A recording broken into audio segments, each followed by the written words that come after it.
नमस्कार, सत श्री अकाल, आदाब, जय हिंद मित्रों। मैं सरवर सर आप सभी का इस्तकबाल करता हूं अपने इस यूट्यूब प्लेटफॉर्म ठीक है स्टार एकेडमी पे। आइए हम आपके लिए, जैसा कि आपको पहले दिन ही हम बताए थे कि रेलवे का एक धमाकेदार सीरीज आपके लिए लाएंगे, जिसमें ढेर सारी रेलवे के PYQ जो होगा प्रीवियस ईयर क्वेश्चन हम उस पर डिस्कस करेंगे। किसी भी एग्ज़ाम को क्वालिफाई करने के लिए सबसे ज़रूरी होता है कि आप ये समझें कि उस एग्ज़ाम का एक्चुअल में डिमांड क्या है, और उस एग्ज़ाम के डिमांड को समझने के लिए मेरे मित्र सबसे पहले आपको PYQ पे बढ़िया से स्टडी करना होगा। क्योंकि अगर पता चल जाएंगे कि किस टॉपिक से किस तरह के क्वेश्चन आ रहे हैं, फिर आपके स्टडी में काफ़ी सहायता मिलेगा आपको।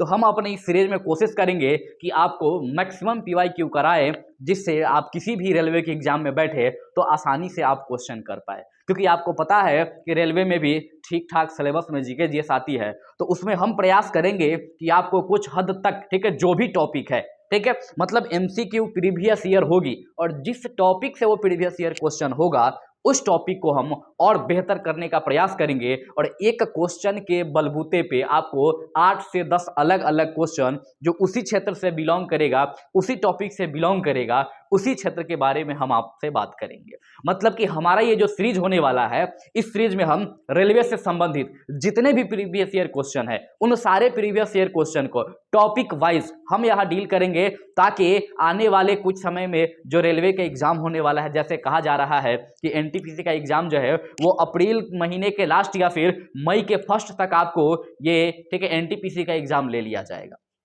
ठीक उसी समय ऐसा देखा जा रहा है कि तुरंत बाद ही आपसे ग्रुप डी का भी एग्जाम लिया जाएगा, जो हाल फिलहाल में उसकी फॉर्म फिलअप की जा रही है। तो रेलवे का इधर धड़ाधड़ एग्जाम होने वाले हैं 2-3, तो हम लोग कोशिश करेंगे कि कम से कम रेलवे में ठीक है एक ठीक ठाक मार्क्स उठाए, जिससे हमारा सिलेक्शन हो जाए। क्योंकि आपको पता है कि रेलवे पूरे भारत में सबसे बड़ी बोर्ड है, ठीक है, जो लोगों को जॉब देती है। तो इससे जो अवसर मिला है, अपॉर्चुनिटी मिला है, हम इस अपॉर्चुनिटी को ना गंवाएंगे और कोशिश करेंगे बेहतरीन तरीके से इस अपॉर्चुनिटी को गेन करने का।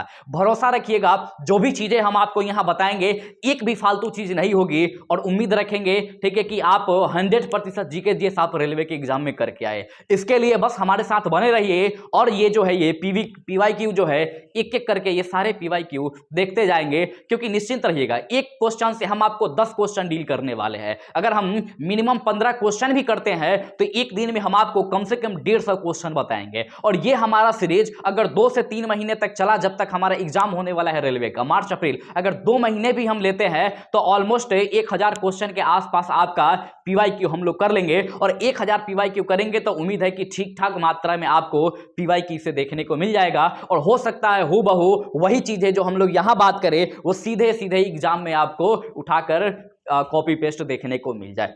ठीक है, तो आइए हम अपनी इस सेशन की शुरुआत करते हैं और हम चलते हैं अपने क्वेश्चन के तरफ। आप देखेंगे कि किस तरीके से हम क्वेश्चन का लेवल सेट किए हैं, आपको क्वेश्चन देखने के बाद भी आनंद आएगा। ठीक है, क्योंकि ये जो रेलवे है ये ठीक है भारत के सबसे बड़ी एग्जामिनर है, ये बहुत बड़ी संख्या में लोगों को जॉब देने का काम करता है ये। ठीक है, देखिए आप देख पा रहे होंगे कि हमारा जो पहला क्वेश्चन है, ठीक है, हमारा जो पहला क्वेश्चन है वो पहला क्वेश्चन क्या है, तो पहला क्वेश्चन आप देखिए, ठीक है, युद्धों का निम्नलिखित कालानुक्रम में सजाइए। ठीक है, मतलब ये जो आपको युद्ध मिल रहे हैं, ठीक है, 3-4 युद्ध है। जैसे हल्दी घाटी का युद्ध कब हुआ था, पानीपत का युद्ध कब हुआ था, बक्सर का युद्ध कब हुआ था, प्लासी का युद्ध कब हुआ था, इसको जो है क्रोनोलॉजी में सजाने हैं, इसको ऑर्डर में सजाने हैं कि कौन सा युद्ध कब हुआ था, तो इसको क्रम में सजाएंगे। अब इसके लिए आपको पता होना चाहिए कि ये जो भी युद्ध है ये युद्ध कब कब और किस समय पे हुआ था। तो इसके लिए मेरे मित्र आइए हम प्रयास करते हैं आपको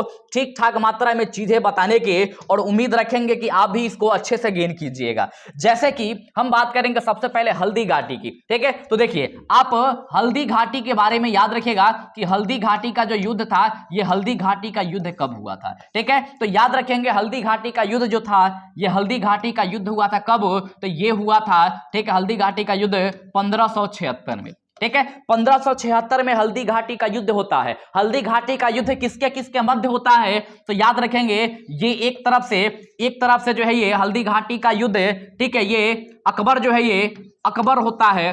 ठीक है, देखिए एक्चुअल में अकबर यहाँ होता नहीं है, अकबर के एक सेनापति होते हैं जिनका नाम रहता है मान सिंह। मान सिंह के द्वारा ये हल्दी घाटी का युद्ध लड़ा जाता है।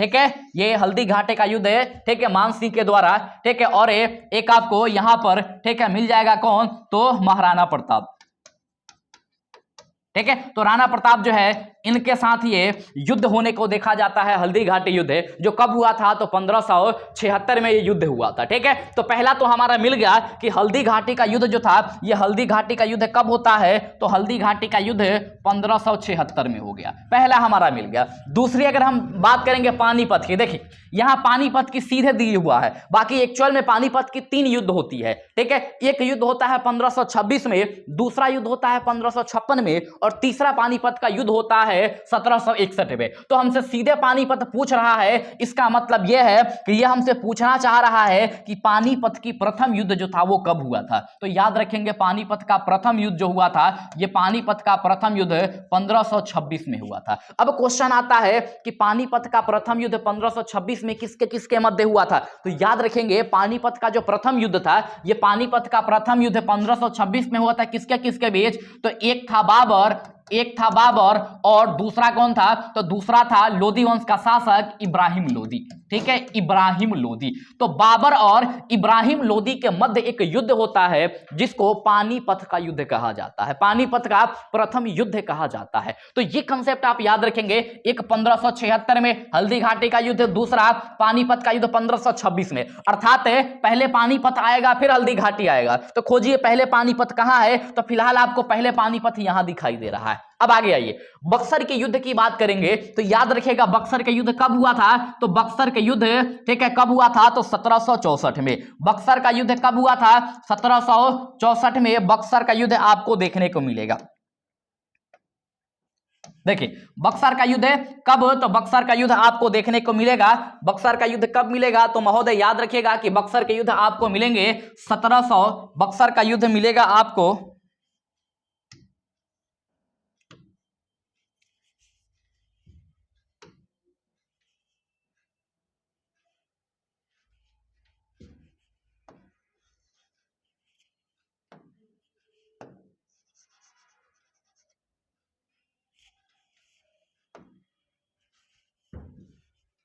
चलिए देखिए बक्सर के युद्ध की हम बात कर रहे हैं। तो याद रखिएगा बक्सर के युद्ध जो है ये कब होता है, तो बक्सर के युद्ध 1764 में होता है। ये बक्सर के युद्ध कब होगा, तो बक्सर का युद्ध 1764 में आपको देखने को मिलेगा, ठीक है। बक्सर का युद्ध कब होगा, तो बक्सर का युद्ध 1764 में होता है, ठीक है। इसके बाद एक और अगला जो हमारा ऑप्शन है, ठीक है, प्लासी का युद्ध है। प्लासी का युद्ध के बारे में याद रखिएगा कि प्लासी का युद्ध कब होता है, तो प्लासी का युद्ध होता है 1757 में। प्लासी का युद्ध कब होता है, तो प्लासी का युद्ध जो होता है, ये प्लासी का युद्ध 1757 में होता है, 1757 में होता है, ठीक है। माफ करेंगे थोड़ा सा, ठीक है, 1 मिनट का आप इंतजार कर लीजिए, देखते क्या समस्या है इसकी।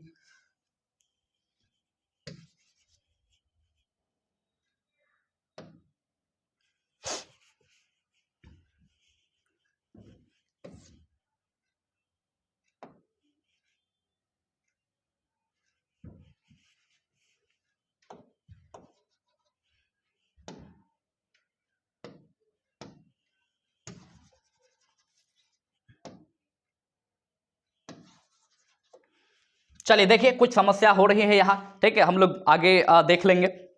तो 1764 में जो था ये बक्सर का युद्ध है, और 1757 में प्लासी का युद्ध है। मतलब ये है कि ये सबसे पहले आ जाएगा पानीपत 1526 में, दूसरा आ जाएगा कौन, तो हल्दी घाटी 1576 में। तो दूसरा हल्दी घाटी यहां हमें दिखाई दे ही रहा है।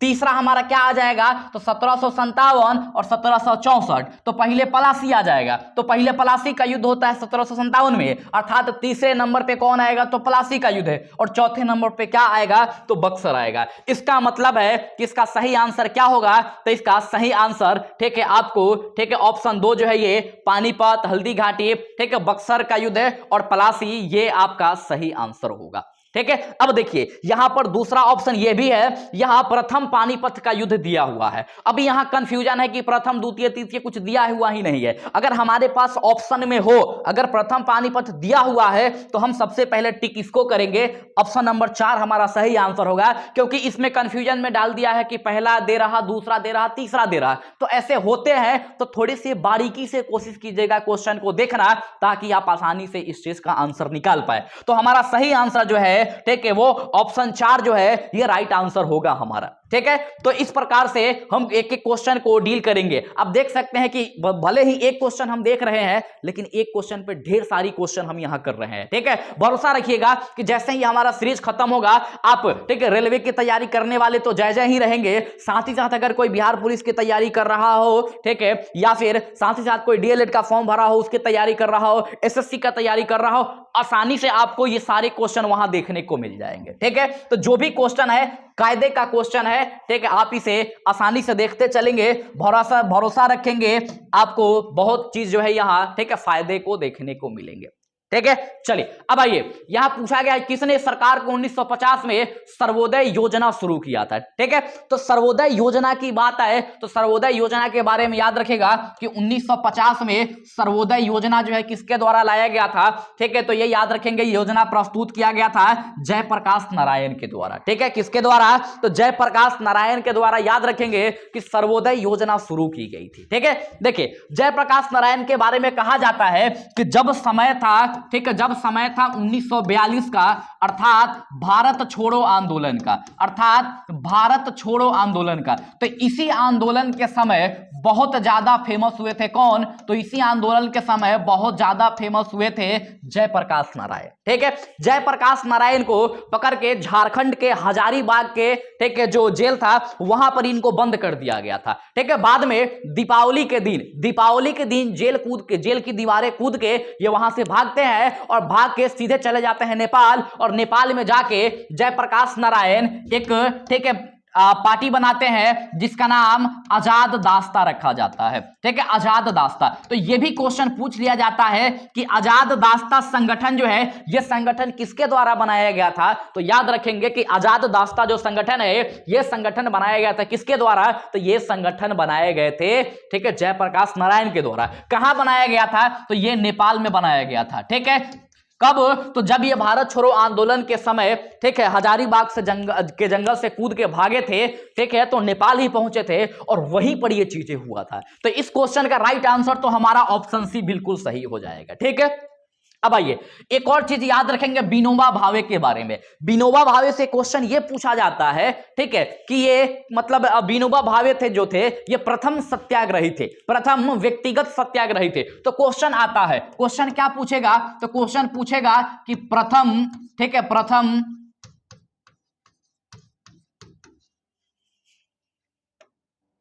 प्रथम व्यक्तिगत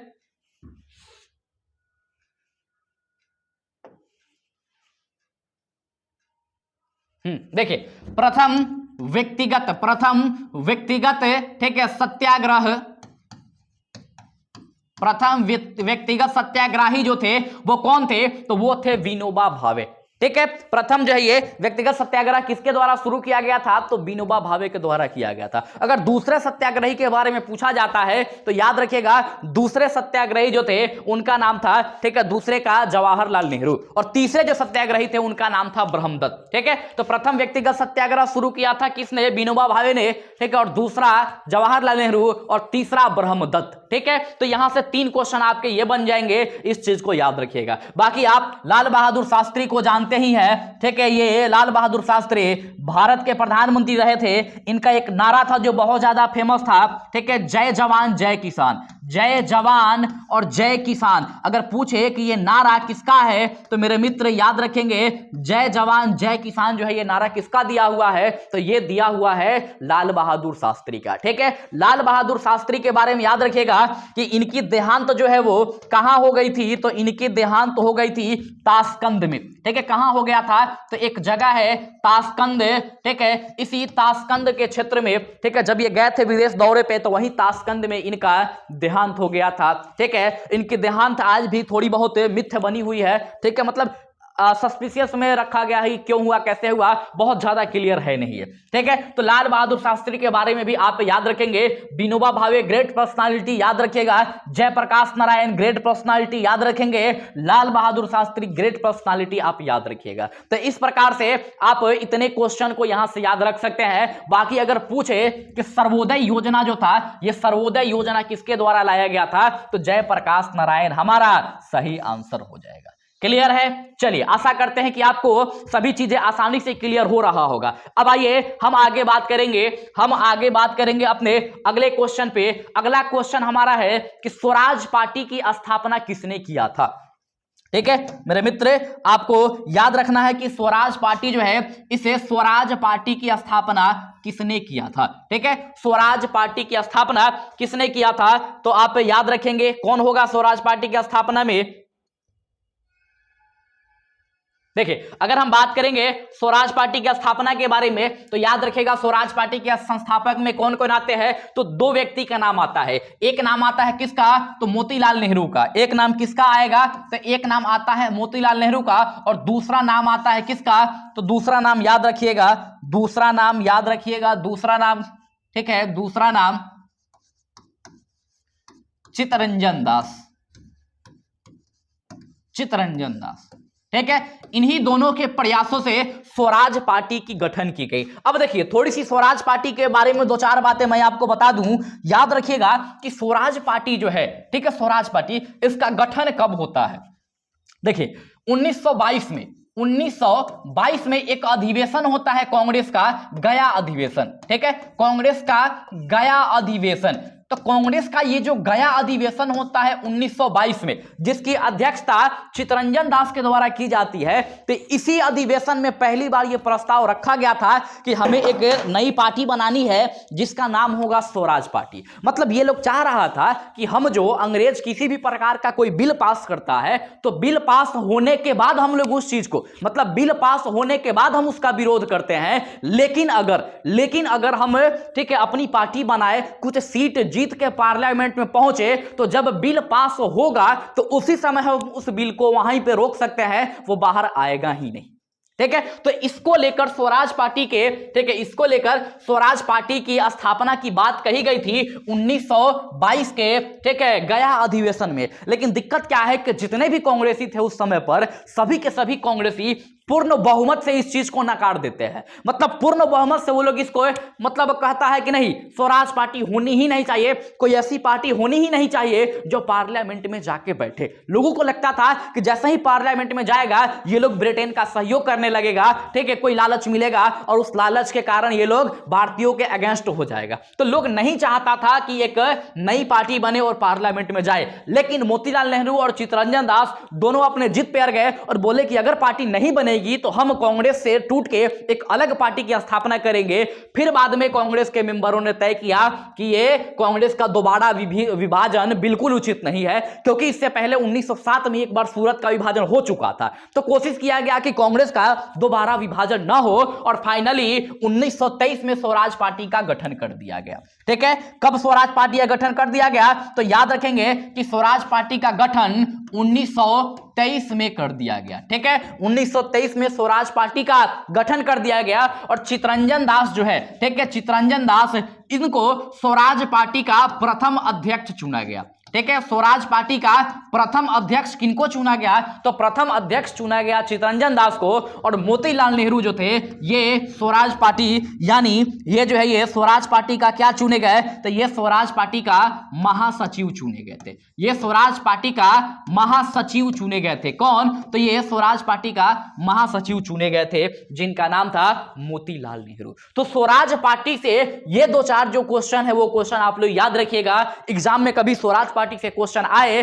तो आप इस प्रकार से क्वेश्चन को डील कर सकते हैं, और आशा करते हैं कि आप सभी इस प्रकार से क्वेश्चन को डील करके आएंगे। ठीक है, क्या मजा आ रहा सेशन में, भरोसा रखिएगा बहुत मजा आएगा। हम एक एक क्वेश्चन से उस पूरे के पूरे टॉपिक को ही डील कर देंगे, क्योंकि दोबारा जैसे हम इस टॉपिक से एमसीक्यू लेके आएंगे, आप पहले ही बता दीजिएगा कि मास्टर आपने तो पहले ही क्लास में क्लियर कर दिया था कि यहां पर ये होना चाहिए। ठीक है, तो जैसे ही दो चार सेशन ये आप देख लेंगे, भरोसा रखिएगा 5वें सेशन से आपको अपने आप सारी चीजें क्लियर होती चली जाएगी। ठीक है। चलिए, तो यहां पर पहला हमारा जो क्वेश्चन था, ठीक है, ये तीसरा क्वेश्चन स्वराज पार्टी के बारे में, इसका राइट आंसर हमारा क्या होगा? तो मोतीलाल नेहरू और चित्तरंजन दास। ठीक है, अध्यक्ष के पद पे चित्तरंजन दास और ये महासचिव के पद पे कौन? तो मोतीलाल नेहरू। क्लियर है? चलिए, आशा करते हैं कि आप काफी आनंदित हो रहे होंगे। अब आइए अगले क्वेश्चन की हम बात करेंगे। अगला क्वेश्चन है कि प्रारूप समिति का अध्यक्ष किसको बनाया गया था?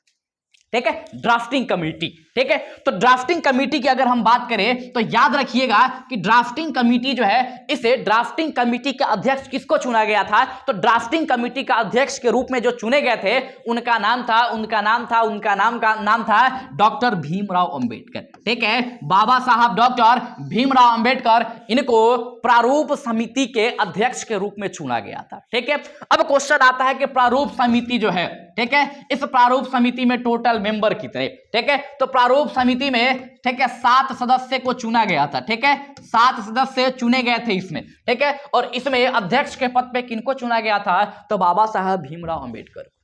ठीक है, अब आइए एक कहानी सुनिए। यहां होता यह है कि बाबा साहब भीमराव अंबेडकर और गांधी जी, ठीक है, बाबा साहब भीमराव अंबेडकर और गांधी जी, इन दोनों के विचार कभी एक दूसरे से मेल नहीं खाया।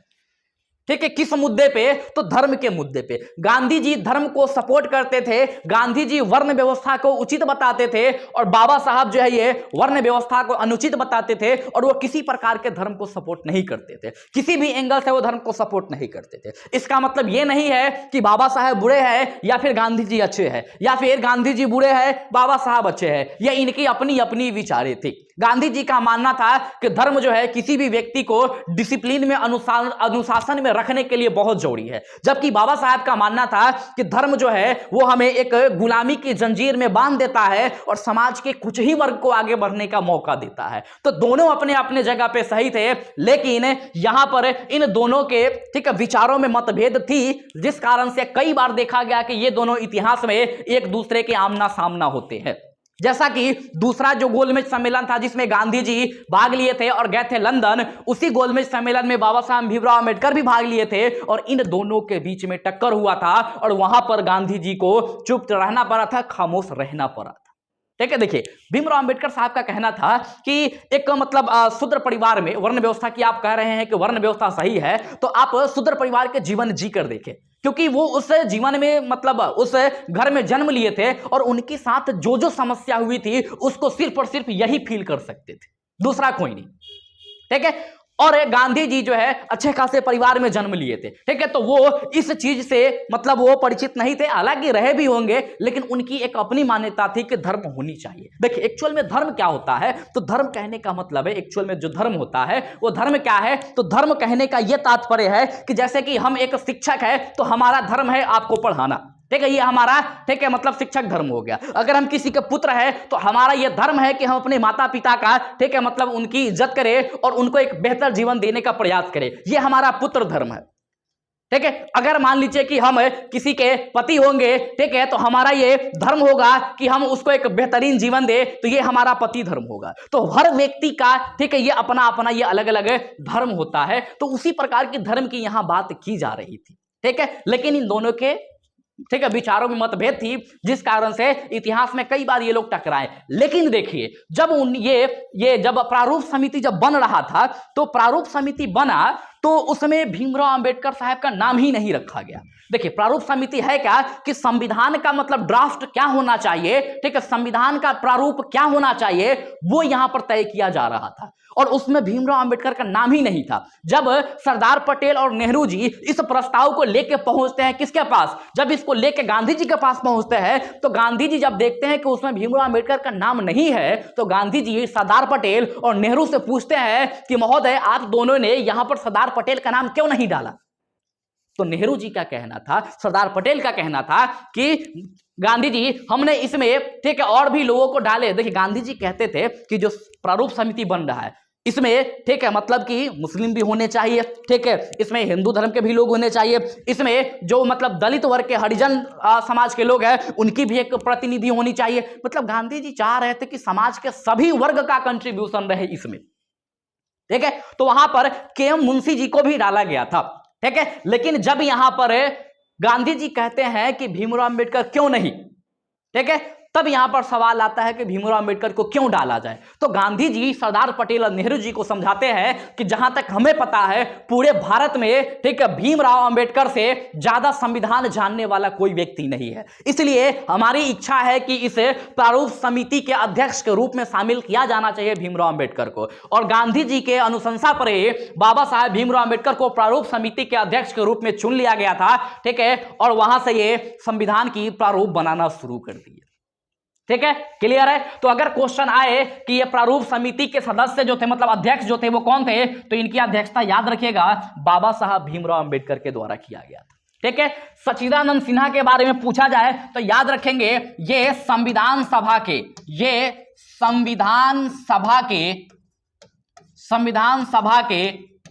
अस्थायी अध्यक्ष थे ये। ठीक है, संविधान सभा के अस्थायी अध्यक्ष थे। ये अस्थायी अध्यक्ष कौन थे, तो ये थे डॉक्टर सच्चिदानंद सिन्हा, जो कहां से बिलोंग करते थे, तो बिहार से बिलोंग करते थे। ठीक है, उसके बाद डॉक्टर राजेंद्र प्रसाद, इनके बारे में याद रखिएगा कि यह है संविधान सभा के अस्थायी अध्यक्ष थे। संविधान सभा के क्या थे, तो अस्थायी अध्यक्ष थे। संविधान सभा के क्या थे, तो अस्थायी अध्यक्ष थे। कौन, तो राजेंद्र प्रसाद। साथ ही साथ आप इनसे यह भी कह सकते हैं कि डॉक्टर राजेंद्र प्रसाद जो थे, ये डॉक्टर राजेंद्र प्रसाद भारत के प्रथम राष्ट्रपति थे। ठीक है, भारत के प्रथम राष्ट्रपति भी थे। कौन, तो डॉक्टर राजेंद्र प्रसाद। तो इस प्रकार से आप क्वेश्चन यहां से भी बना सकते हैं डॉक्टर राजेंद्र प्रसाद से। उसके बाद अगर बात करें मौलाना अबुल कलाम आजाद के बारे में, तो इनके बारे में याद रखिएगा। ठीक है, इनके बारे में याद रखिएगा मौलाना अबुल कलाम आजाद के बारे में कि इन्होंने, ठीक है, ये कांग्रेस के सबसे युवा अध्यक्ष थे ये। ठीक है, कांग्रेस के सबसे युवा अध्यक्ष थे। कौन, तो मौलाना अबुल कलाम आजाद। 1923 में कांग्रेस का दिल्ली अधिवेशन हुआ था और उस दिल्ली अधिवेशन की अध्यक्षता मौलाना अबुल कलाम आजाद किए थे, जो काफी कम एज के थे, मतलब सबसे युवा अध्यक्ष यही थे। और दूसरी बात, पहला तो हो गया कि सबसे युवा अध्यक्ष, पहला क्वेश्चन ये बन गया। और दूसरा क्वेश्चन क्या बनेगा, तो याद रखेगा कि कांग्रेस के अध्यक्ष के पद पे सबसे लंबा पद इन्हीं का था, सबसे लंबा कार्यकाल इन्हीं का था। ठीक है, तो सबसे लंबा कार्यकाल किनका था, तो सबसे लंबा कार्यकाल किनका था, तो सबसे लंबा कार्यकाल मौलाना अबुल कलाम आजाद का था। ठीक है, तो इस प्रकार से आप संविधान के बारे में ये दो चार बातें याद रखेंगे। आशा करते हैं कि आपको ठीक ठाक समझ में आ रही होगी। क्या उम्मीद है कि ठीक ठाक समझ में आ रही होगी और काफी ज्यादा आप लोग, ठीक है, आनंदित भी हो रहे होंगे और मनोरंजन पूरा हो रहा होगा आपका। ठीक है, देखिए पढ़ाई को एक, ठीक है, आनंद के रूप में लीजिए, ठीक है, मनोरंजन के रूप में लीजिए, बिना मतलब टेंशन में लेकर बैठ रहे हैं और रटे जा रहे हैं, कुछ नहीं होने वाला है रटने से। जब तक आपको भीतर से फील नहीं होगा कि हमें ये चीजें जानने हैं, आप कैसे जानेंगे। बचपन में हमें जो कहानियां पढ़ी थी हमने, ठीक है, जैसे कि बचपन में, ठीक है, हिंदी की कुछ ऐसी स्टोरी थी जो आज तक हमें याद है। बचपन में हमने इतिहास की कुछ किताबें पढ़ी थी, ठीक है, वो आज तक हमें याद है। भले पढ़ाई में हम सबसे खराब थे, क्लास में सबसे बेकार स्टूडेंट थे हम, फिर भी कुछ ऐसी चीजें थी जो पूरे मन से पढ़े थे और आज तक लाइन बाय लाइन वो चीजें हमें याद है। क्यों? क्योंकि हमारा पढ़ने का जो एक्साइटमेंट था उस समय पर वो एक्सट्रीम लेवल का था। उसी प्रकार से आपसे भी हम कहते हैं कि जब भी आप पढ़ने जाए तो पढ़ने की मतलब कोशिश कम और सीखने की कोशिश ज्यादा करें, क्योंकि महोदय जब आप उस चीज को सीखेंगे, गेन करेंगे ना, सीखने के मूड से बैठेंगे तो वो जीवन भर के लिए याद हो जाएगा।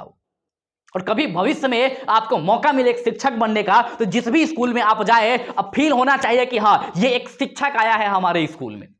जैसे कि बीपीएससी के बारे में, ठीक है, हमने बीपीएससी के काफी सारे स्टूडेंट को पढ़ाया, ठीक है, ऑलमोस्ट लगभग 500-600 स्टूडेंट थे जो बीपीएससी के हमारे, उसमें से 300 से 400 लोग जो है वो सिलेक्ट हो चुके हैं बीपीएससी में। तो वो लोग जब वो जाता है स्कूल में पढ़ाने, ठीक है, तो कभी कभी उन लोगों से बात होती है तो वो लोग बताते हैं कि सर हमने जो सीखा आपसे, ठीक है, उससे जब हम बच्चों के सामने पढ़ाते हैं तो क्या मतलब एक अलग आनंद मिलता है। बच्चों को लगता है कि पहली बार वो इस तरीके से पढ़ रहे हैं। ठीक है, तो पढ़ाई को हम क्या करेंगे कि सीखने के माध्यम से, ठीक है, अपनाएंगे। ठीक है, क्योंकि जिस चीज को आप सीखने का प्रयास करते हैं बहुत जल्दी सीख जाते हैं। बाकी पढ़ने के लिए तो हम लोग पढ़ते जाते हैं, पता ही नहीं चलता है कि पढ़ते क्या है। ठीक है, चलिए आइए आगे हम बात करेंगे क्वेश्चन नंबर 5 में। ठीक है, अंग्रेजों ने बहादुर शाह द्वितीय को देश से निकालकर कहां भेज दिया था? ठीक है, पहला क्वेश्चन कि बहादुर शाह द्वितीय जो है ये है कौन? तो इसी को जो है ये, इसी का दूसरा नाम है क्या? तो बहादुर शाह जफर। इसी का दूसरा नाम क्या है? तो इसी का दूसरा नाम है बहादुर शाह जफर। क्या नाम है? बहादुर शाह जफर। किसका दूसरा नाम है? तो बहादुर शाह जफर जो है ये, ठीक है, इसी का नाम है।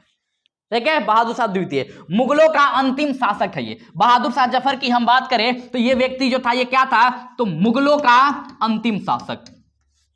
मुगलों का अंतिम शासक कौन था? तो मुगलों का अंतिम शासक जो था उसका नाम था क्या? तो उसका नाम था बहादुर शाह जफर।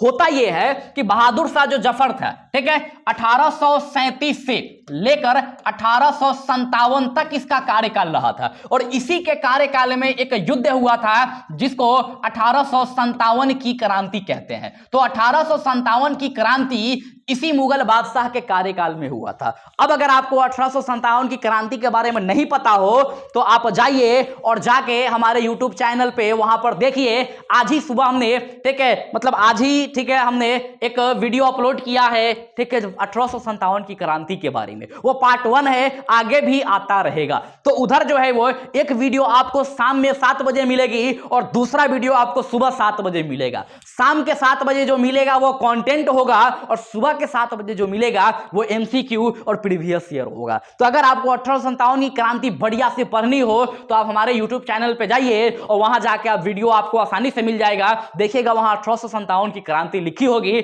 आप उसके बारे में पढ़े और फिर एमसीक्यू लगाए। क्या एक अलग आनंद आएगी एमसीक्यू लगाने की। ठीक है, चलिए, तो ये याद रखिएगा। अब देखिए 1857 की क्रांति में बहादुर शाह जफर जो है ये, बहादुर शाह जफर ये दिल्ली से नेतृत्व कर रहा था। ये व्यक्ति कहां का नेतृत्व करता था? तो बहादुर शाह जफर जो थे ये दिल्ली के नेतृत्व करता थे ये। ठीक है, कहां के? तो दिल्ली के नेतृत्व करता। दिल्ली के नेतृत्व करता कौन था? तो दिल्ली के नेतृत्व करता जो थे उनका नाम था बहादुर शाह जफर। और इन्हीं को 1857 में अंग्रेजों ने पकड़ के कहां डाल दिया था? तो इनको पकड़ के रंगून भेज दिया गया था। ठीक है, रंगून जो जेल था वहां बहादुर शाह जफर को भेज दिया गया था और कुछ दिन रहने के बाद तबीयत बिगड़ती है और बहादुर शाह जफर की मृत्यु इसी रंगून जेल में हो जाती है। तो आप याद रखेंगे कि क्वेश्चन नंबर 5 का हमारा सही आंसर क्या होगा? तो सही आंसर रंगून होगा। ठीक है, बहादुर शाह द्वितीय अर्थात बहादुर शाह जफर को कहां डाल दिया गया था? तो इसे डाला गया था रंगून में। अब अगला क्वेश्चन आइए।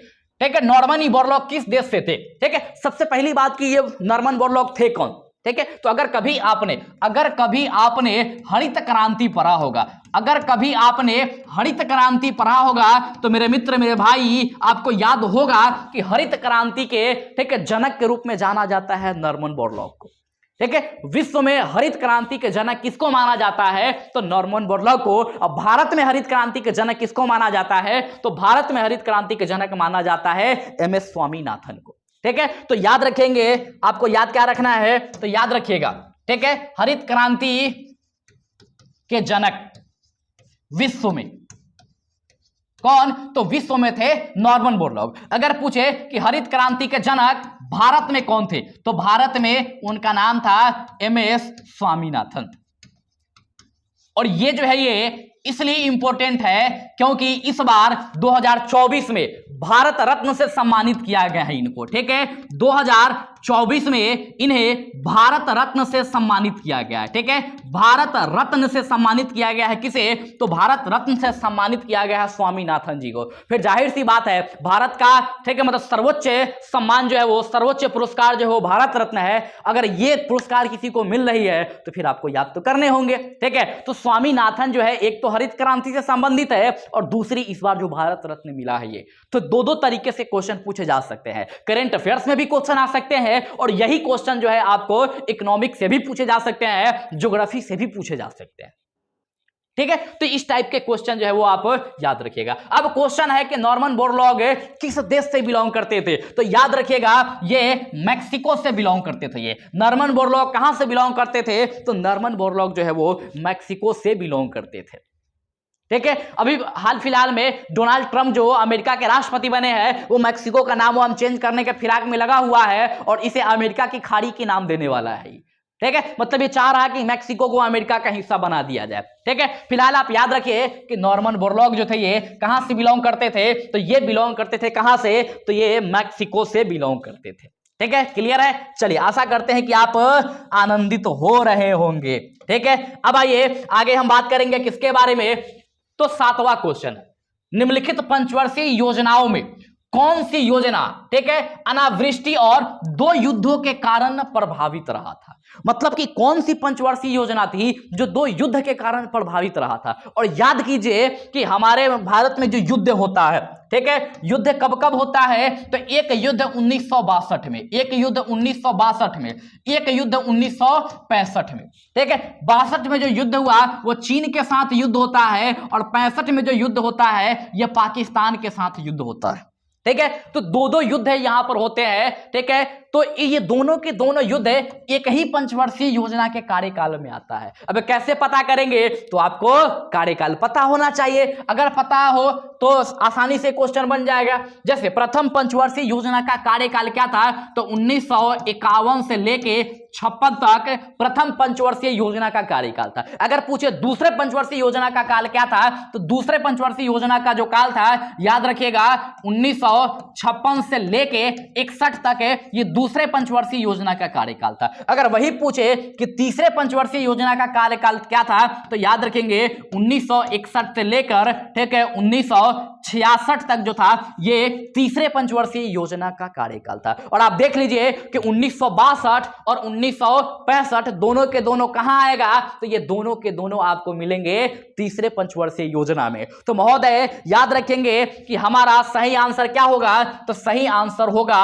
ये तीसरा पंचवर्षीय योजना, यानी कि option number 2। Option number 2 is the right answer. अब याद रखिएगा कि ये तीसरा पंचवर्षीय योजना जो था यह एक फेल्योर था। ये ठीक है, ये क्या था, तो ये फेल्योर योजना थी। क्यों फेल्योर था, क्योंकि यहां पर जो लक्ष्य रखा गया था उस लक्ष्य से काफी नेगेटिव ग्रोथ हुआ था। तो अगर पूछे कि एकमात्र नेगेटिव ग्रोथ होने वाला पंचवर्षीय योजना कौन था, तो याद रखेंगे कि वो तीसरा पंचवर्षीय योजना था। ठीक है, यहां पर क्या हुआ था, तो याद रखना है कि यहां पर नेगेटिव ग्रोथ हुआ था। ठीक है, तीसरे पंचवर्षीय योजना में क्या था, तो नेगेटिव ग्रोथ हुआ था। ठीक है, नेगेटिव ग्रोथ हुआ था किस पंचवर्षीय योजना में, तो तीसरे पंचवर्षीय योजना में। क्लियर। तीसरे पंचवर्षीय योजना का लक्ष्य याद रखिएगा, ठीक है, इसमें आत्मनिर्भरता की लक्ष्य रखी गई थी। ठीक है, आत्मनिर्भरता की लक्ष्य रखी गई थी कहां, तो तीसरे पंचवर्षीय योजना में।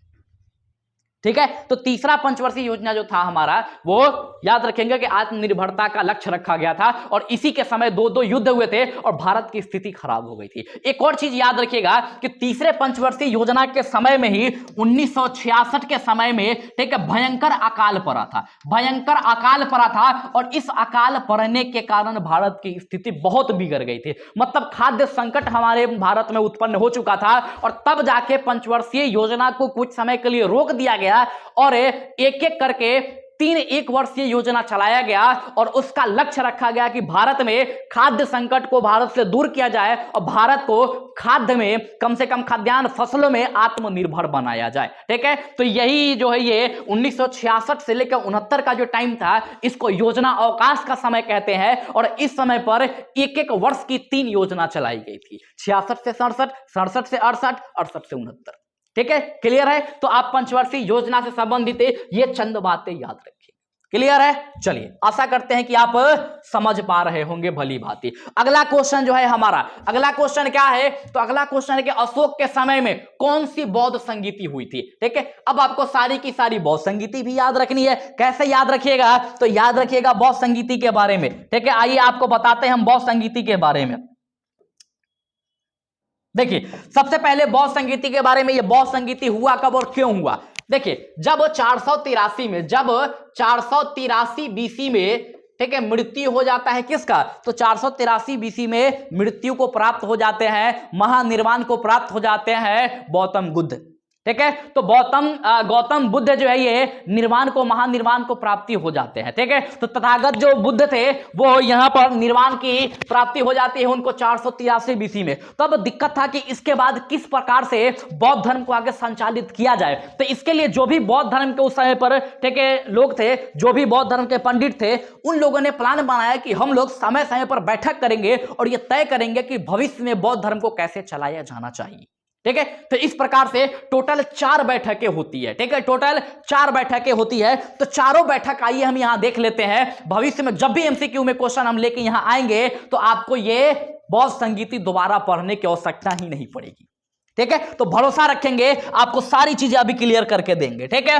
जैसे आइए, पहला जो था ये पहला बौद्ध संगीति कब हुआ था? तो पहला बौद्ध संगीत याद रखिएगा कि 483 बीसी में हुआ था। कब हुआ था? तो 483 बीसी में हुआ था। दूसरी बौद्ध संगीति की बात करें तो याद रखिएगा कि दूसरा बौद्ध संगीति 383 बीसी में हुआ था। 383 बीसी में हुआ था। चौथे बौद्ध संगीति की बात करें तो याद रखिएगा कि चौथा बौद्ध संगीति ठीक है 250 बीसी में हुआ था। चौथे बौद्ध संगीति की बात करें तो याद रखिएगा कि पहली शताब्दी जो थी उससे पहली शताब्दी में चौथा बौद्ध संगीति हुआ था। अब क्वेश्चन आता है कि ये जो बौद्ध संगीति है ये कहां हुआ था? ठीक है, कौन सी बौद्ध संगीति कहां हुआ था? तो चारों के चारों आप याद रखिएगा। जैसे कि पहली बौद्ध संगीति की हम बात करें तो याद रखिएगा पहला बौद्ध संगीति कहां हुआ था? तो पहला बौद्ध संगीति हुआ था कहां? तो राजगृह में। पहला बौद्ध संगीति कहां हुआ था? राजगृह में। दूसरा बौद्ध संगीति कहां हुआ था? तो याद रखिएगा कि दूसरा जो बौद्ध संगीति था ये दूसरा बौद्ध संगीति कहां हुआ था?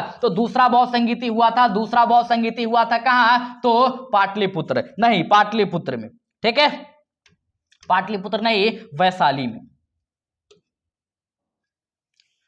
दूसरा बौद्ध संगीति कहां? तो वैशाली में। ठीक है, दूसरा कहां? तो वैशाली में। तीसरा बौद्ध संगीति कहां हुआ था? तो तीसरा बौद्ध संगीति हुआ था पाटलिपुत्र में। ठीक है, तीसरा बौद्ध संगीति कहां हुआ था? तो तीसरा बौद्ध संगीति पाटलिपुत्र में हुआ था। चौथा बौद्ध संगीति कहां हुआ था? तो ये याद रखिएगा कश्मीर के कुंडल वन में हुआ था। कश्मीर के कुंडल वन में चौथा बौद्ध संगीति हुआ था। ठीक है, तो इस प्रकार से चारों के चारों बौद्ध संगीति आपको याद कर लेने हैं। पहला टाइम याद रख लीजिए। ठीक है, 483 में कहां पर? तो राजगृह में। दूसरा 383 में कहां पर? तो वैशाली में। तीसरा 250 में कहां पर? तो पाटलिपुत्र में। चौथा पहली शताब्दी में कहां पर? तो याद रखना है कुंडल वन में।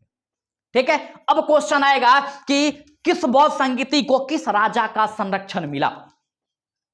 ठीक है, तो यह भी याद रखिएगा कि किस बौद्ध संगीति को किस राजा का संरक्षण मिलता है। ठीक है, तो याद रखेंगे किस राजा का संरक्षण मिला। तो आप याद रखिएगा राजाओं के संरक्षण में कि पहला जो बौद्ध संगीति था, ठीक है, इसको किस राजा का संरक्षण मिला? तो याद रखेंगे ये हुआ था अजात शत्रु के समय में। किसके समय में? तो अजात शत्रु के समय में पहला बौद्ध संगीति। दूसरा बौद्ध संगीति किसके समय में हुआ था? तो याद रखिएगा यह था शिशुनाग वंश का एक शासक जिसका नाम था कालाशोक। तो कालाशोक के शासन काल में दूसरा बौद्ध संगीति हुआ था। तीसरी बौद्ध संगीति की बात करेंगे तो याद रखिएगा तीसरा बौद्ध संगीति पाटलिपुत्र में किसके समय में हुआ था? तो ये मौर्य वंश के शासक जिनका नाम था सम्राट महान अशोक, ठीक है, उनसे संबंधित था ये तीसरा बौद्ध संगीति। और चौथे बौद्ध संगीति की बात करें तो कुषाण वंश के शासक जिसका नाम था क्या? तो कनिष्क। ये कनिष्क जो था ये चौथा बौद्ध संगीति करवाया था ये। तो आज के बाद आपको जो है ये टोटल के टोटल बौद्ध संगीति क्लियर हो जानी चाहिए। दोबारा कभी बौद्ध संगीति से क्वेश्चन आए तो एक भी क्वेश्चन आपका ना छूटे। ठीक है, तो ये सारी की सारी चीजें हम यही खड़े खड़े आपका ठीक कर देंगे। जैसे एक मूवी देखे होंगे खट्टा मीठा, अक्षय कुमार और जॉनी लीवर का। जॉनी लीवर हर बात पे कहता है अभी ठीक करके देता हूं, अभी ठीक करके देता हूं। तो मेरे मित्र भरोसा रखिए ये मास्टर भी आपके इतिहास को अभी ठीक करके देगा, पॉलिटी को अभी ठीक करके देगा, इकोनॉमिक्स को अभी ठीक करके देगा और ज्योग्राफी को अभी ठीक करके देगा। भरोसा रखिए सारी चीजें एक एक करके आपके क्लियर होते जाएंगे। अगर क्लियर ना हुए तो फिर जय हिंद, जय भारत, वंदे मातरम। ठीक है, आइए सारी चीजें आपको क्लियर हो जाएंगे, निश्चित रहिए और एक एक करके सारी चीज देखते जाइए। अगले क्वेश्चन, हर्षवर्धन के समय में कौन मतलब भारत आया था? हर्षवर्धन के समय में भारत कौन आया था? क्वेश्चन बनता है। ठीक है, तो याद रखिएगा कि हर्षवर्धन के समय में भारत आने वाला व्यक्ति कौन था? तो हर्षवर्धन के समय में जो भारत आया था उसका नाम क्या था? तो उसका नाम था वेनसांग। ठीक है। वेनसांग के बारे में याद रखिएगा कि वेनसांग जो था, ये वेनसांग किसके शासनकाल में भारत आया था? तो वेनसांग आया था हर्षवर्धन के शासनकाल में। ठीक है। फाहियान जो था, फाहियान के बारे में याद रखिएगा कि फाहियान जो था ये किसके शासनकाल में आया था? तो ये आया था चंद्रगुप्त द्वितीय के शासनकाल में। ठीक है। गुप्त वंश का एक शासक था जिसका नाम था चंद्रगुप्त द्वितीय। इसी चंद्रगुप्त द्वितीय के शासनकाल में फाहियान आया था। और ये दोनों के दोनों कहां से आया था? तो दोनों के दोनों याद रखिएगा चीन के क्षेत्र से आया हुआ था। क्लियर है। उसके बाद मेगास्थनीज, ये किसके दरबार में आया था? तो मेगास्थनीज आया था चंद्रगुप्त मौर्य के बारे में। ठीक है। इसके दरबार में चंद्रगुप्त मौर्य के दरबार में आया था और यह मौर्य वंश का शासक था चंद्रगुप्त मौर्य। और इसी के दरबार में मेगास्थनीज आया था, जो कौन था? तो यह था सेल्यूकस निकेटर का राजदूत। किसका? तो सेल्यूकस निकेटर जो था इसका राजदूत था। कौन? तो मेगास्थनीज। ठीक है। जो कहां से आया था? तो मेगास्थनीज आया था यूनान के क्षेत्र से। कहां से आया था? यूनान के क्षेत्र से। इत्सिंग जो था यह भी कहां से आया था? तो यह भी एक चीनी यात्री था और चीन से आया था। तो चीन से आने वाले में वेनसांग को याद रखिए, फाहियान को याद रखिए और इत्सिंग को याद रखिए। मेगास्थनीज को याद रखिएगा। मेगास्थनीज कहां से आया था? तो यूनान के क्षेत्र से आया था। यूनान के क्षेत्र से आने वाला एक और था जिसका नाम था मिनांडर। यूनान के क्षेत्र से आने वाला एक और था जिसका नाम था हेलियोडोटस। ठीक है। तो ये लोग जो था ये यूनान के क्षेत्र से आया था। ठीक है। चलिए, आशा करते हैं कि आपको समझ में आ गई होगी। अगला क्वेश्चन की तरफ हम बढ़ते हैं। Question number 10। क्वेश्चन नंबर 10 हमारा, सिखों के 10वें गुरु गुरु गोविंद सिंह का जन्म कहां हुआ था? हाल ही फिलहाल में हमने, ठीक है, कल ही एक वीडियो अपलोड की थी जिसमें गुरु गोविंद सिंह के बारे में हमने सारी चीजें वहां पर एक एक करके डील किए हुआ था। ठीक है। तो एक बेहतरीन कंटेंट आपको सिख धर्म से हम वहां प्रस्तुत किए थे। लगभग ऑलमोस्ट 3 वीडियो होंगे। सोचिए कि 3 घंटा में हमने सिख धर्म को पढ़ाया है, तो कितनी सारी चीजें आपको वहां हमने क्लियर किया होगा। तो अगर आप सिख धर्म को बेहतरीन तरीके से पढ़ना चाहते हैं तो आप जाइए और जाके पढ़े। कहां पर? ठीक है। तो हमारे YouTube चैनल पे जाएंगे और वहां जाके देखेंगे सिख धर्म से वीडियो पढ़ा होगा। आप एक बार उसको पढ़ लीजिएगा। भरोसा रखिएगा कि सिख धर्म से दोबारा कभी भी क्वेश्चन नहीं छूटने वाला है। अब या फिर आप बीपीएससी का एग्जाम दे रहे हो, रेलवे का एग्जाम दे रहे हो, एसएससी का कोई भी एग्जाम दे रहे हो, नो मैटर, आपका सिख से सारी की सारी क्वेश्चन बन जाएंगी। बस एक बार आप जाके उसे पढ़ लेंगे। चलिए आइए, तो सिखों के 10वें गुरु की हम बात करें, गुरु गोविंद सिंह की। देखिए, गुरु गोविंद सिंह का जन्म जो था वो 1600, ठीक है, ये 69 में इनका जन्म होता है। ठीक है।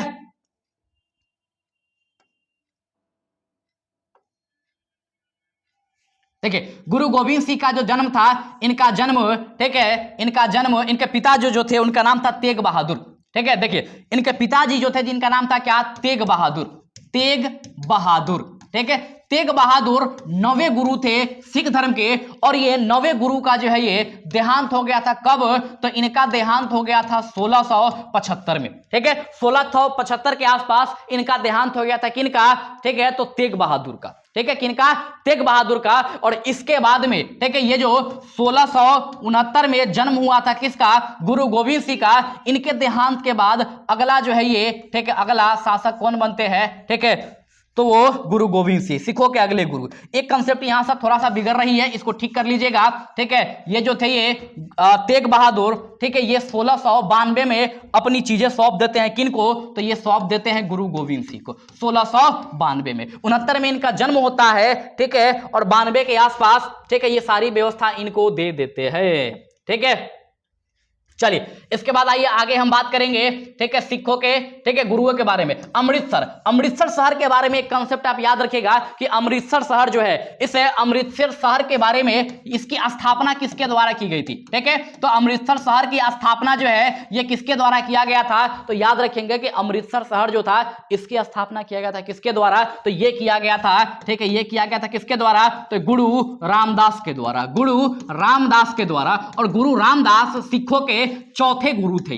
ठीक है, सिखों के चौथे गुरु थे गुरु रामदास। इन्होंने अमृतसर शहर की स्थापना कराई थी। ठीक है। तो क्वेश्चन आता है, याद रखिएगा। क्लियर है। इनका जन्म कहां हुआ था? तो याद रखेंगे इनका जन्म 1669 में कहां हुआ था? तो पटना में हुआ था। ठीक है। 1669 में कहां हुआ था? तो पटना में हुआ था। ठीक है। और ये जो है ये, ठीक है, थोड़ा सा कंफ्यूजन का ये मामला बना हुआ है। ठीक है। इसको एक बार देख लेंगे हम लोग। ठीक है, क्या इसका आंसर होना चाहिए? जहां तक हमें याद है कि ये 1675 ही होनी चाहिए। ठीक है। बाकी थोड़ी सी कंफ्यूजन है हमें इस चीज को लेकर। आगे आइए, अगले क्वेश्चन की तरफ हम बढ़ते हैं। ठीक है। हमारा अगला क्वेश्चन है 11 नंबर, भारत में कौन सी मिट्टी सर्वाधिक मात्रा में पाई जाती है। अब याद रखिएगा कि भारत की कौन सी मिट्टी सर्वाधिक मात्रा में पाई जाती है, तो कौन सा मिट्टी होगा, तो भारत में सर्वाधिक मात्रा में जो मिट्टी पाई जाती है उसका नाम क्या है, तो जलोढ़ मिट्टी, एलुवियल सोइल। ठीक है, तो एलुवियल सोइल जो है जलोढ़ मिट्टी है, ये लगभग 43% भाग पे, भारत के 43% भाग पे पाया जाता है। कौन सा मिट्टी, तो जलोढ़ मिट्टी। ठीक है,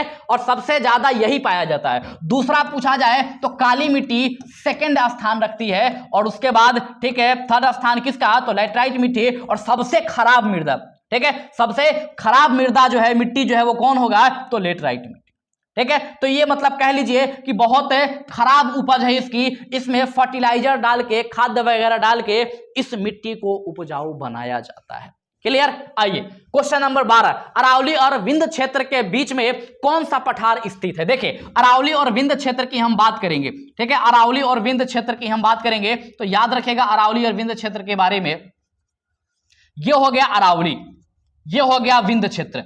ठीक है, इसके बीच में ये वाला जो क्षेत्र है इसको कौन सा पठार का क्षेत्र कहते हैं, तो भारत में याद रखिएगा कि यहां पर ये वाला जो पठार है, इस पठार को किस नाम से जानते हैं, तो इसको मालवा का पठार कहते हैं। ठीक है, ये वाला जो हिस्सा है इसको मालवा का पठार कहते हैं, और ये वाला जो हिस्सा है इसको दक्कन का पठार कहते हैं, दक्कन का पठार कहते हैं। ठीक है, तो मालवा का पठार हमारा यहां हो जाएगा, और दक्कन के पठार ये याद रखेंगे। छोटा नागपुर के पठार की हम बात करें तो छोटा नागपुर का पठार झारखंड के क्षेत्र में आपको मिल जाएगा, छोटा नागपुर का पठार। ठीक है, तो इस प्रकार से आप याद रखेगा कि हमारा इसे, ठीक है, अरावली और विंध्य क्षेत्र के बीच में जो पाया जाता है ये वाला क्षेत्र, ये कौन सा होगा, तो राइट आंसर हमारा मालवा का पठार, ऑप्शन 4 होगा। ठीक है, क्वेश्चन नंबर 13 की हम बात करेंगे। क्वेश्चन नंबर 13 कहता है कि निम्नलिखित में से कौन सी नदी अरब सागर में नहीं गिरती है। अब ये जो नदियां हैं इसमें से आपको बताना है कि कौन सा नदी अरब सागर में नहीं गिरती है। इसके लिए आपको पता होना चाहिए कि इन नदियों का बहाव किन किन दिशा में है। अगर आपको इस नदी के बहाव के बारे में पता होगा तो आसानी से आपको पता चल जाएगा कि ये नदियां जो है वो गिरती कहां है। जैसे हम नर्मदा नदी की बात करें तो नर्मदा नदी के बारे में याद रखिएगा कि नर्मदा नदी जो है ये, ठीक है, यहां से, ठीक है, नर्मदा नदी निकलती है, ठीक है, विंध्य श्रेणी से, और ये ऐसे होते हुए ये मध्य प्रदेश महाराष्ट्र के क्षेत्र से होते हुए, देखिए ये मध्य प्रदेश महाराष्ट्र के क्षेत्र से होते हुए, गुजरात के क्षेत्र से होते हुए, और जाके यहां पर ये, ठीक है, ये आप कह लीजिए क्या, तो ये अरब सागर है या फिर खंभात की खाड़ी है, इस खंभात की खाड़ी में गिर जाती है। तो नर्मदा तो जा रहा अरब सागर में, ये अरब सागर है, इसकी ये भाग खंभात की खाड़ी है, तो ये तो अरब सागर में जा रहा है। तो ये पूछ क्या रहा है, कौन से नहीं जा रहा है, तो अरब सागर, तो ये नर्मदा तो जा रहा, तो हमारा आंसर वो नहीं होगा। उसके बाद ताप्ती की बात करेंगे। ताप्ती जो है, ये ताप्ती नदी भी, ये ताप्ती नदी भी, ठीक है, ये ताप्ती नदी भी, देखिए ये ताप्ती नदी भी यहां से निकलती है और ये भी इसी डायरेक्शन में मूव करती है। ताप्ती नदी जो है, ये ताप्ती नदी भी मूव करता है इसी डायरेक्शन में, और ये भी कहां जाता है, तो खंभात की खाड़ी में जाता है, और ये भी हमारा आंसर नहीं होगा। साबरमती की बात करें तो साबरमती नदी जो है अरावली पर्वत से निकलती है और गुजरात के क्षेत्र से होते हुए, राजस्थान गुजरात के क्षेत्र से होते हुए ये भी जाके अरब सागर में मिल जाता है, तो हमारा सही आंसर ये भी नहीं होगा। गोदावरी नदी की बात करेंगे तो गोदावरी नदी जो है महाराष्ट्र के पहाड़ों से ये निकलता है, महाबलेश्वर की पहाड़ी से, और यहां से होते हुए ये जाके मिल जाता है कहां, तो बंगाल की खाड़ी में। इसका मतलब हमारा सही आंसर क्या होगा, तो हमारा सही आंसर गोदावरी होगा। ठीक है, गोदावरी होगा। इसमें एक और कंसेप्ट याद रखेगा कि नर्मदा और ताप्ती जो है, ठीक है, ये अपोजिट में बहने वाली नदी है। ये नर्मदा और ताप्ती जो है ये विपरीत दिशा में बहता है। ये, ठीक है, ये किस दिशा में बहता है, तो ढाल के विपरीत दिशा में बहता है। बाकी सभी नदी जो है, ठीक है, वो सभी के सभी नदी इस डायरेक्शन में बहता है, सभी के सभी नदी इस डायरेक्शन में बहता है, जबकि ये नदियां इस डायरेक्शन में, मतलब अपोजिट डायरेक्शन में बहता है। तो एक यहां से आप कंसेप्ट ये भी याद रख लीजिएगा। अब आइए हम लोग चलते हैं अपने सेकंड लास्ट क्वेश्चन पे। ये बायोलॉजी का क्वेश्चन है कि निम्नलिखित में से कौन शरीर की कार्यात्मक इकाई है। तो कार्यात्मक और रचनात्मक इकाई जो होती है वो क्या होता है, तो उसको हम लोग कोशिका कहते हैं। ठीक है, कोशिका शरीर की कार्यात्मक और रचनात्मक इकाई मानी जाती है। कोशिका के खोज जो है, कोशिका के खोज कौन किया था, ठीक है, तो याद रखिएगा कोशिका के खोज 1665 में रॉबर्ट हुक के द्वारा किया गया था। किसके द्वारा, तो रॉबर्ट रॉबर्ट हुक के द्वारा।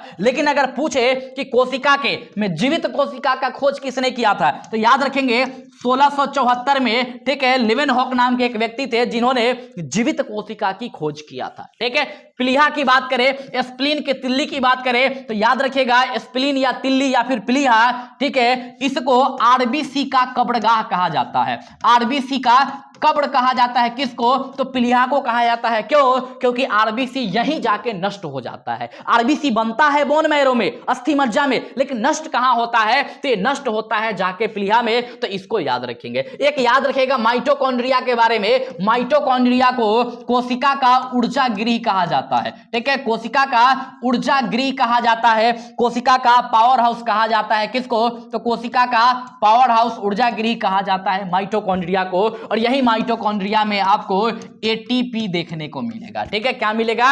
एटीपी, एडेनोसिन ट्राइफॉस्फेट जो है ये मिलेगा देखने को आपको। ठीक है, तो ये आप याद रखेंगे। एक और क्वेश्चन है, ये हमारा आज का लास्ट क्वेश्चन होगा। क्वेश्चन क्या है कि ओलंपिक ध्वज पर 5 छल्ले क्या दर्शाते हैं? ठीक है, आपने कभी ओलंपिक देखा होगा तो ओलंपिक के जो झंडा देखे होंगे आप, ठीक है, उसमें आप देखे होंगे कि उसके ध्वज पे 5 छल्ले दिखाई देते हैं। ऐसे करके 5 छल्ले बने होते हैं उस पे। वो 5 के 5 छल्ले क्या दर्शाते हैं? तो महोदय याद रखिएगा, ये 5 के 5 जो छल्ला है वो क्या दर्शाता है, तो ये उस समय भारत के 5 जो कॉन्टिनेंट था, महादेश था, उस 5 महादेशों को दर्शाता है। जैसे उत्तर अमेरिका, दक्षिण अमेरिका को एक ही मान लिया गया, तो एक हो गया, दूसरा यूरोप को, ठीक है, तीसरा किसको? अफ्रीका को, चौथा किसको? एशिया को, और पांचवा किसको? ऑस्ट्रेलिया को। और इन्हीं 5 कॉन्टिनेंटों को दर्शाने के लिए ओलंपिक में ये 5 छल्लों का प्रयोग किया जाता है। ठीक है, तो उम्मीद करते हैं कि ये चीजें आपको बहुत बढ़िया से क्लियर हुआ होगा। तो इसका सही आंसर क्या हो जाएगा? तो 5 महाद्वीप हो जाएगा।